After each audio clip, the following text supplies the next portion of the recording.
C'est une trentaine de bateaux qui sont partis de Fort-de-France ce vendredi 13 février 2015.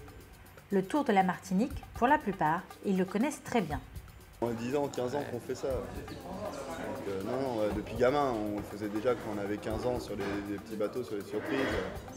Maintenant, on a changé de support, mais on est toujours là à faire l'événement.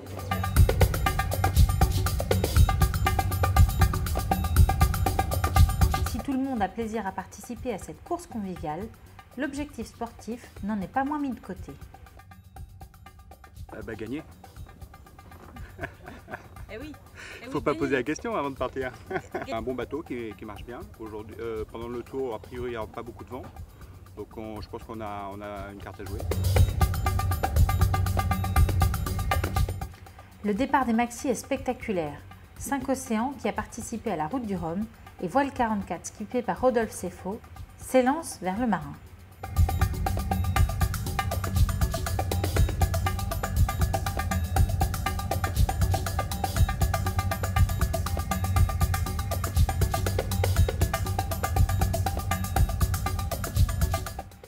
Nouveau départ, cette fois-ci, les classes Racing et Cruising entament la bagarre.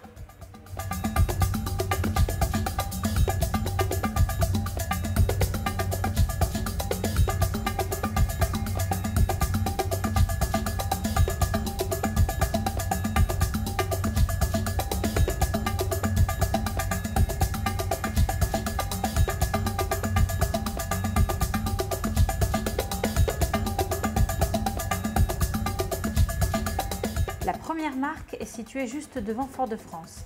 Après un parcours en baie, les flottes prennent la direction du sud, devant les Anses d'Arlet. Les Melges se tiennent au coude à coude.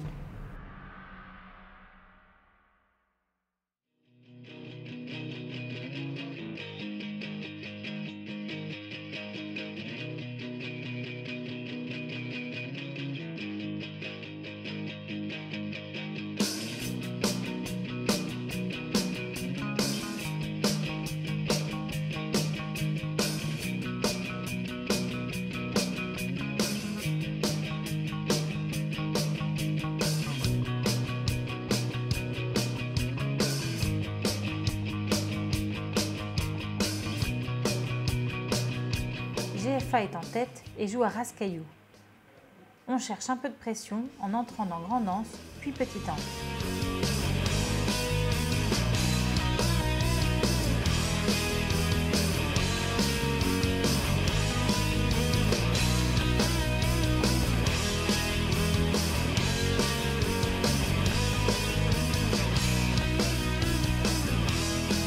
Arrivé au diamant, c'est Contrat de baie de Fort-de-France qui est bien revenu. Le rocher est technique à passer, mais cette étape peut faire perdre beaucoup de temps si elle est mal maîtrisée.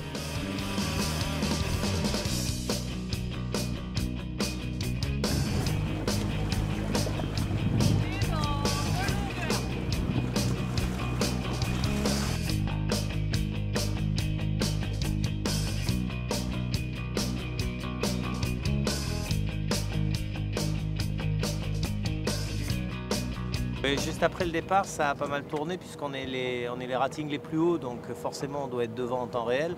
Et on est resté à 2-3 bateaux assez proches jusqu'à la bouée GS qui était dans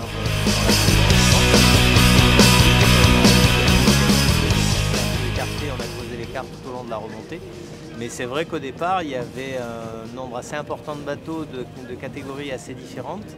Et donc tactiquement c'était intéressant parce que ça permet de se placer.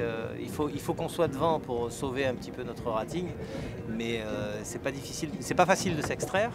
Et c'était bien parce que le vent était très variable, donc il fallait beaucoup réfléchir. On était assez contents de ça. Ça a été redistribué pas mal de fois et ça a beaucoup joué dans les cailles au niveau de Sainte-Lutte. De Rocher de Diamant, on a quand même joué un peu sécurité pour être sûr de passer. On a envoyé le speed tout de suite pour enrouler, ça s'est bien passé. Il y a un risque parce qu'il y a beaucoup de courant, les vagues sont un peu dans tous les sens et il faut arriver à jouer avec tout ça. Tu as bien géré alors? On a bien géré, toute l'équipe a bien géré. Confiant pour la suite? Confiant pour la suite. Okay. Première étape difficile pour nous parce qu'on avait pour objectif de gagner la première étape. On finit deuxième. On a eu quelques soucis techniques, mais je tiens à féliciter le premier parce qu'il a vraiment bien marché et c'était une belle régate. Il faut qu'on attaque au maximum et le dernier jour. Ils ont à peu près 4 minutes d'avance, je pense, donc il faut vraiment que demain on attaque.